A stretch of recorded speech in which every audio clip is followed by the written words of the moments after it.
Kenalan dan ringkasan filem, saya Wan Anis Yasmin binti Muhammad akan mengulas dengan lebih lanjut.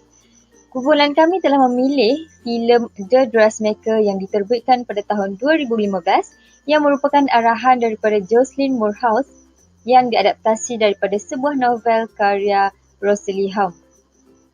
Dalam filem ini, watak utama iaitu Myrtle Danish, seorang budak perempuan yang sering dibuli oleh rakan sebayanya Stewart Pettiman. Mereka sering bermain bersama-sama dengan rakan-rakannya lain, tetapi Stewart Pettiman amat gemar untuk membuli Myrtle Danish. Sehingga kan pada suatu hari, Myrtle Danish telah dituduh membunuh Stewart Pettiman yang sebenarnya meninggal disebabkan kesilapan daripada perbuatannya sendiri. Jadi daripada peristiwa ini, Myrtle Danish akhirnya dihukum dengan dihalau keluar daripada tempat tinggalnya iaitu Pekan Dangatar. Kemudian, setelah 25 tahun, Myrtle Danish akhirnya kembali semula ke Dangatar dengan membawa satu identiti baru yang bernama Tilly Danish, seorang pereka fashion. Tilly Danish kembali ke Pekan Dangatar untuk menyiasat semula kebenaran tuduhan bahawa dirinya seorang pembunuh seperti mana yang telah dilemparkan kepadanya. Pada sebuah majlis perkahwinan, seorang saksi kejadian iaitu Barney telah memberitahu bahawa Tilly sebenarnya tidak bersalah dalam peristiwa kematian Stewart Pettiman. Molly, ibu kepada Tilly, akhirnya menyuruh Tilly untuk menyertai pertandingan menjahit kostum untuk tujuan membalas dendam kepada penduduk Dangatar yang memandang serong kepada Tilly. Penduduk Dangatar juga berpendapat bahawa sesiapa sahaja yang dekat dengan Tilly akhirnya akan meninggal. Kemudian, Tilly menyertai pertandingan tersebut dan setelah selesai semua kerja Tilly dalam pertandingan menjahit kostum, Tilly akhirnya bertindak membakar rumahnya dan seluruh Pekan Dangatar dan akhirnya keluar daripada Dangatar berhijrah ke Melbourne. Hai, saya Hisyairah dan sekarang ni saya ingin menjelaskan mengenai objektif tugasan serta jenis-jenis watak yang terdapat di dalam filem The Dressmaker ini. Tugasan ini bertujuan untuk memperkukuhkan lagi kefahaman kami mengenai konsep khusus ini dengan mengaplikasikan teori-teori yang ada di dalam psikologi sosial ini terhadap watak-watak dan juga situasi-situasi yang ditunjukkan di dalam filem ini. Terdapat 4 watak yang berperanan dalam menyelesaikan konflik cerita ini iaitu Myrtle Danish atau lebih dikenali sebagai Tilly, Molly, Farrad dan juga Teddy. Tilly ini merupakan anak perempuan tunggal kepada Molly. Masa Tilly kecil, Tilly ini merupakan kanak-kanak perempuan yang pendiam dan juga lemah. Disebabkan itu, Tilly ini selalu dibuli oleh rakan sekelasnya bernama Stewart. Kemudian, Tilly ini telah dituduh membunuh Stewart disebabkan sewaktu kematian Stewart, Tilly adalah satu-satunya orang yang berada bersama dengan Stewart. Setelah dewasa, Tilly kembali semula ke kampung halamannya untuk menjaga Molly, ibunya yang semakin tua, dan juga untuk mencari kebenaran di sebalik tuduhan yang dikenakan terhadap dia. Pada ketika ini, perwatakan Tilly lebih kelihatan matang, berani, elegan, menawan dan juga bijak.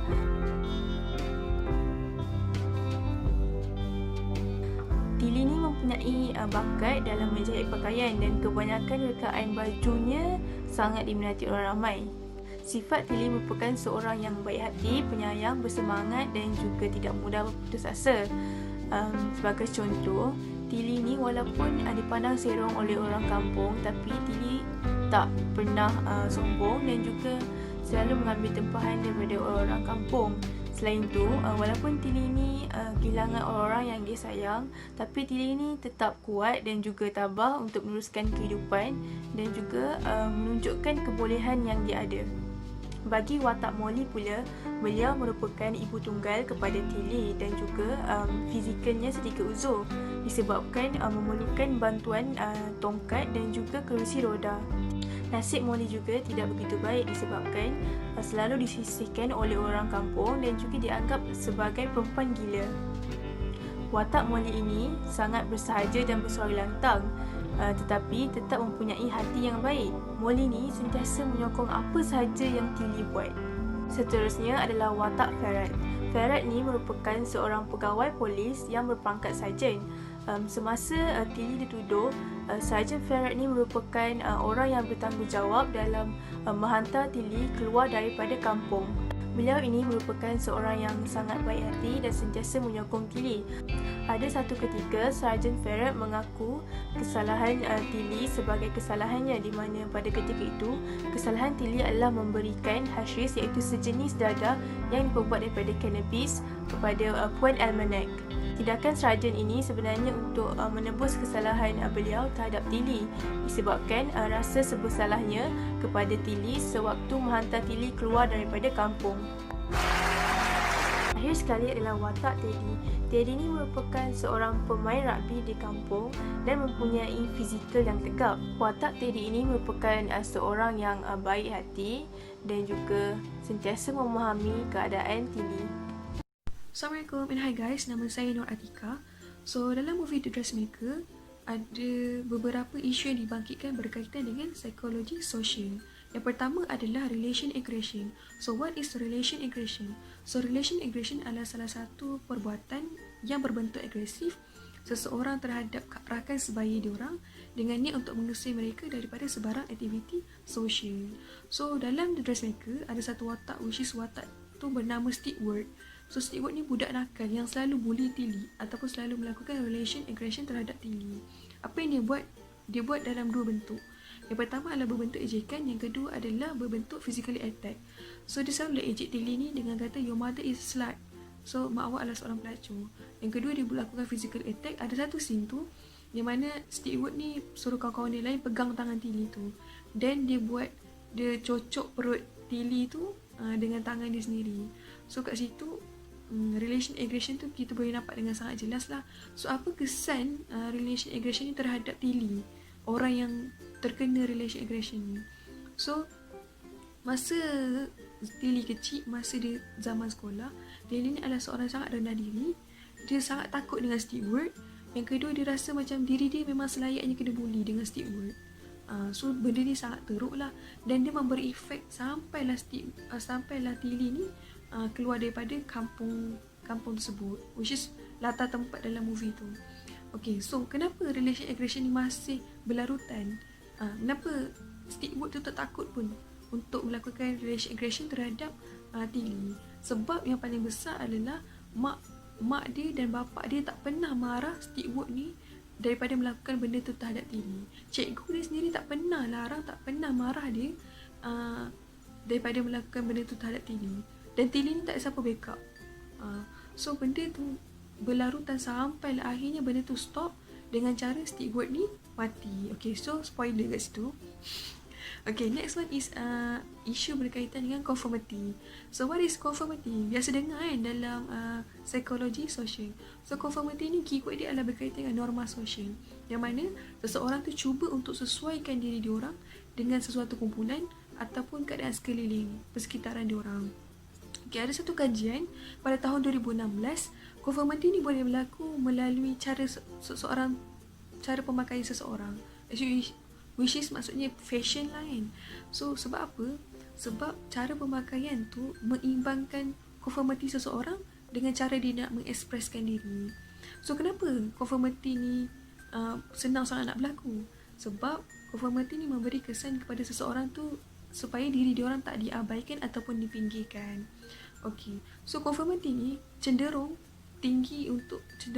lebih tinggi berlaku dalam kawasan ataupun tempat yang berstatus tinggi. Contohnya tempat-tempat orang kaya lah. So ada satu scene dalam The Dressmaker, kita boleh nampak dengan sangat jelas. The Dressmaker ni, masyarakat dekat situ semua pakai satu baju tau. Baju tu nama dia adalah couture. So betul kan sebut, tak tahu macam mana pronounce dia, tapi nanti saya akan tunjuklah contoh macam mana baju tu. Semua orang akan cuba untuk pakai baju tu. Sebab apa? Baju tu melambangkan kemewahan, kecantikan. So kita akan nampak hanya Tilly dan mak dia je yang tak pakai baju macam tu. That's why lah Tilly dan mak dia tu senang sangat dipinggirkan. Sebab dia selalu pakai baju-baju yang lusuh. Ada satu scene lagi, macam mana pemakaian tu membuatkan seseorang tu mampu untuk masuk dalam satu kumpulan sosial yang diorang nak, ataupun cara macam mana pemakaian itu menyebabkan diorang mampu untuk menyesuaikan diri dengan satu keadaan. Ada satu scene kawan baik Tilly ni namanya Gertrude. Yes, Gertrude. So Gertrude ni dia ada seorang lelaki nama dia William. William ni dia pemain bola lah yang famous lah dekat tempat tu, dekat kampung tu. So Tilly ni masa dia besar, dia jumpa Gertrude ni balik kan. So dia cakap Gertrude ni, dia kata, kau nak tak aku buatkan satu baju, yang mana baju tu boleh pikat William. So Gertrude ni tak percaya tau. Dia kata macam, ya ke kau boleh buat satu baju yang boleh pikat William? William tu susah lah, dia kan orang yang famous, ataupun dia orang yang terkenal kat kampung tu, siapa yang berani dekat kan. Tapi benda tu menjadi. Tilly mampu untuk buat satu baju, yang mana baju tu buatkan Gertrude tu dapat dekat dengan William. Satu kelas sosial yang tinggi dengan cara pemakaian je.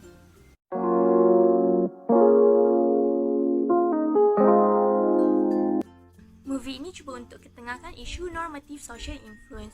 Norma sosial merupakan satu perkara yang berubah mengikut beberapa faktor seperti persekitaran, masa dan kepercayaan masyarakat pada ketika itu. Individu yang melanggar norma akan dianggap sebagai teruk dan tidak akan diterima menjadi sebahagian daripada komuniti tersebut. Dan paling teruk, mereka akan dihukum. Sebagai contoh, Molly. Molly mempunyai seorang anak namun tidak bersuami, jadi dia dianggap tidak bermoral dan dilabelkan dengan pelbagai panggilan yang sangat teruk. Your mother's a slut and you're a bastard. Seterusnya, Ivan. Ivan merupakan salah seorang yang secara diam-diam melanggar norma masyarakat. Ivan menjalinkan banyak hubungan sulit termasuklah dengan Molly sebelum Ivan berkahwin. Walaupun sudah berkahwin, Ivan masih meneruskan perbuatan yang tidak bermoralnya itu. Memberi ada jawatan dan kuasa pada ketika itu, Ivan sangat berhati-hati. Disebabkan tiada yang tahu, Ivan bebas dari kecaman masyarakat. Sergeant Farrett, I know you're in there. My geraniums have been as... Sergeant Farrett merupakan seorang pegawai polis yang gemar berfashion dan memakai pakaian wanita. Pada ketika itu, memakai pakaian wanita dianggap satu dosa besar. Dan lelaki langsung tidak dibenarkan untuk berfashion. Fashion hanyalah untuk wanita. Sekiranya lelaki berfashion, dia akan dianggap pervert. Ironinya, Ivan pernah mengugut Sergeant Farrett untuk mendedahkan minat rahsia Sergeant Farrett itu kepada umum apabila Sergeant Farrett enggan menghantar Tilly keluar daripada kampung. Pada ketika itu, Ivan telah terjumpa secara tidak sengaja lukisan yang dilakar oleh Sergeant Farrett. Lukisan itu mengandungi lakaran-lakaran desain yang dihasilkan oleh Sergeant Farrett dengan tanda tangan Sergeant Farrett tertera di atasnya.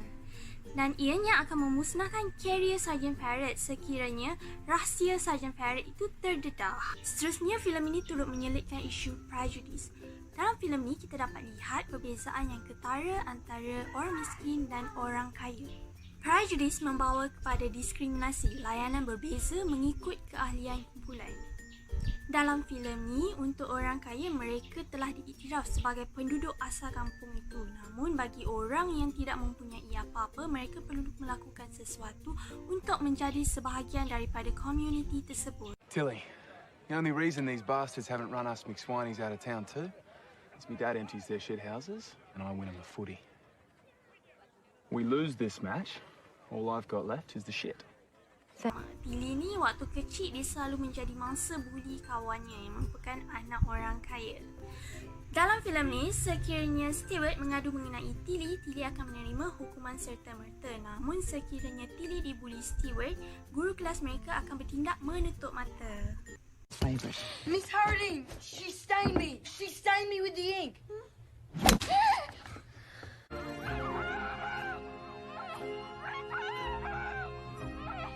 Seterusnya, Molly. Molly digelar Mad Molly dan dianggap sudah meninggal. Keadaan Molly sebelum Tilly pulang tak ubah seperti gelandangan, tidak terurus dan tiada siapa pedulikan. Who lives at Mad Molly's now? Mad Molly. Unless she's dead. Teddy mempunyai seorang adik lelaki iaitu Barney yang mempunyai masalah perkembangan. Disebabkan berbeza daripada orang lain, Barney pernah cuba untuk dihantar keluar. Dan punyalah teruk perangai masyarakat pada ketika itu, mereka langsung tidak memaklumkan terlebih dahulu kepada ibu bapa Barney. Perkara ini berlaku kerana mereka tidak mempunyai sebarang harta dan kuasa. Jadi mereka ditindas sesuka hati. Marigold sejak kematian anaknya tidak pernah sesekali menjejakkan kaki keluar daripada rumahnya. Yang paling ketara sekali kita dapat lihat Marigold mempunyai masalah OCD. It's gonna rain tomorrow. Windows will need cleaning when it stops. Keseluruhan komuniti sedar akan perihal Marigold. Namun, apabila Marigold menjejakkan kaki keluar di hari perkahwinan Gertrude, dia masih diterima ramai. Berbeza dengan Molly dan Barney.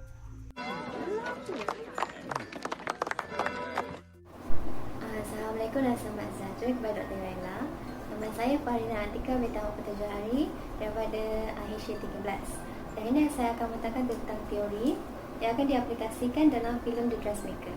Yang pertama ialah The Social Exchange Theory.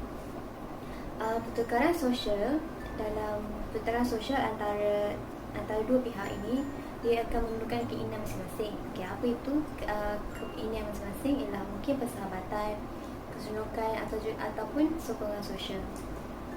Yang boleh ambil contoh dalam filem ini ialah Tilly, watak utama, sangat berbakat dalam bentuk perwakaian. Bakat Tilly berjaya menarik perhatian orang ramai. Itu pihak pertama. Pihak kedua ialah duduk di dalam getah. Duduk di dalam getah ialah mereka nak ubah gaya diorang. Sebab tu diorang minta tolong dengan Tilly. Okey, yang kedua ialah teori implicit personality. Dalam teori ini, jangkaan umum akan dibuat sama ada negatif ataupun positif. Sebagai contoh ialah kalau orang tu banyak cakap, maksudnya dia mudah bergaul, mungkin dia suka berkawan, bersosial, itu dia. Yang boleh diambil dalam filem ini ialah Tilly ni sering dibuli oleh sekumpulan kanak-kanak dan juga diketuai oleh Stewart Pettyman. Tilly dianggap lemah ataupun dianggap dan tidak akan berlawan. Sebab itu Stewart ni suka bully dia. Dan juga dia akan menunggu untuk membunuh mak dia dan juga kepada Tilly. Yang ketiga ialah teori social identity. Identity tersendiri dengan social identity ni macam identity tersendiri dengan kumpulan diiktiraf. Macam kumpulan social diiktiraf. Okay. Dia akan menjelaskan konflik antara dua kumpulan, iaitu kumpulan in dengan out. Okay, dan kumpulan ini ialah dia melihat kumpulan lebih kepada melihat kumpulan sendiri sebagai positif.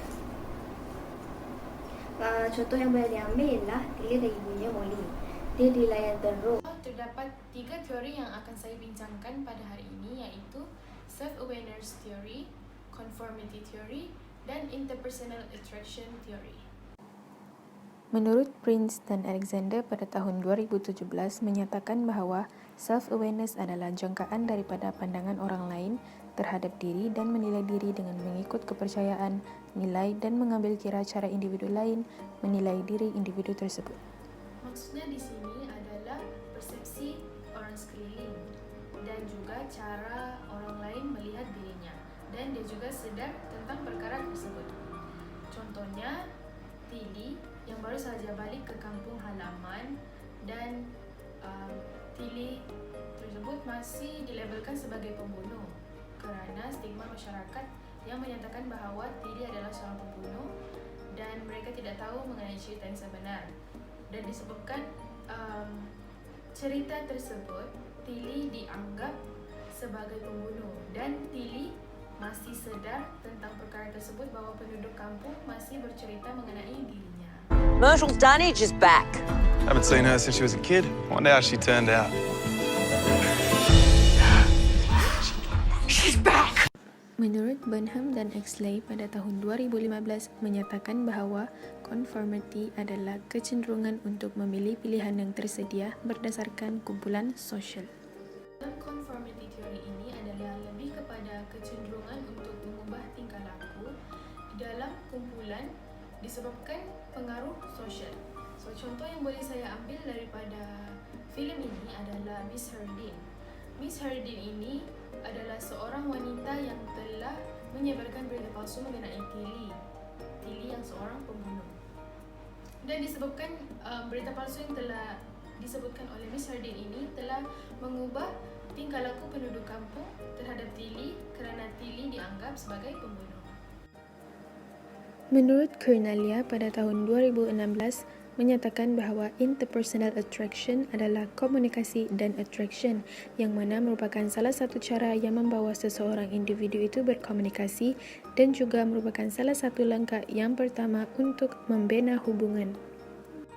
Tambahan itu juga, menurut Finkel dan Iswick pada tahun 2015 menyatakan bahawa terdapat 5 domain bagi cara interpersonal attraction ini berlaku, iaitu hedonic pleasure, self-esteem, self-expansion, belonging, dan consistency. Contoh yang boleh saya ambil daripada filem ini adalah Tilly dan Teddy, di mana mereka bermula daripada menarik perhatian sesama sendiri, iaitu Tilly menarik perhatian Teddy dan Teddy juga telah menarik perhatian Tilly. Dan daripada hubungan ini, mereka telah mula menjalinkan hubungan yang lebih romantik dan saling menyokong masing-masing. Where did you go from here? I worked in London. And you came home for one of two things, revenge or me. Teori attribution bermaksud menerangkan tingkah laku yang dilakukan oleh diri sendiri ataupun orang lain menurut Myers pada tahun 2010. Dalam filem ini, contoh yang terbaik adalah Teddy merupakan kawan daripada Tilly, beranggapan bahawa Tilly pulang ke kampung halaman adalah untuk malas dendam terhadap penduduk Qatar yang telah menuduh dirinya adalah sebagai pembunuh bagi Stewart pada 25 tahun yang lepas. Namun demikian, Tilly pulang ke kampung adalah untuk menjaga ibunya dan ingin mengetahui tragedi sebenar pada 25 tahun yang lepas kerana dia telah hilang ingatan.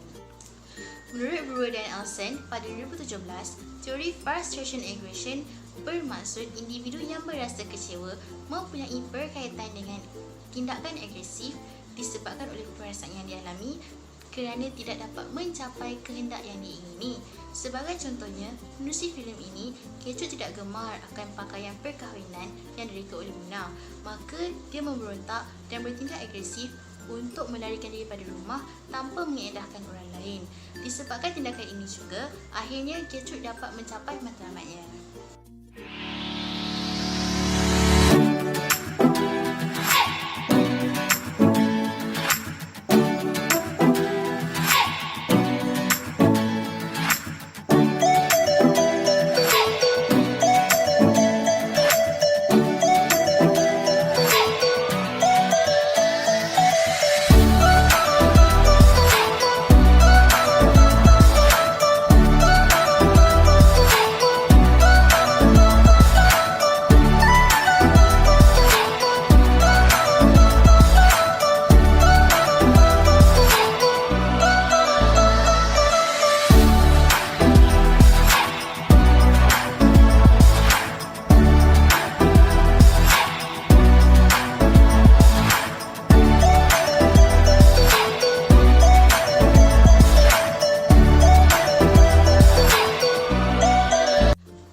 Roscom 2012, teori pembelajaran sosial bermaksud individu mempelajari tingkah laku tersebut berdasarkan pemerhatian terhadap orang lain. Sebagai contohnya, apabila Tilly pulang ke kampung halaman, dia kadang-kala akan bermain golf. Kegiatan ini telah mempengaruhi Molly, iaitu ibunya, dan juga Barney, jirannya. Hal ini demikian kerana sebelum kepulangan Tilly, Molly tidak pernah keluar daripada rumah dan Barney hanyalah seorang disability person yang hanya mengikut abangnya bekerja. Disebabkan oleh kegiatan golf ini juga telah mempengaruhi kedua-dua karakter ini untuk bermain golf bersama.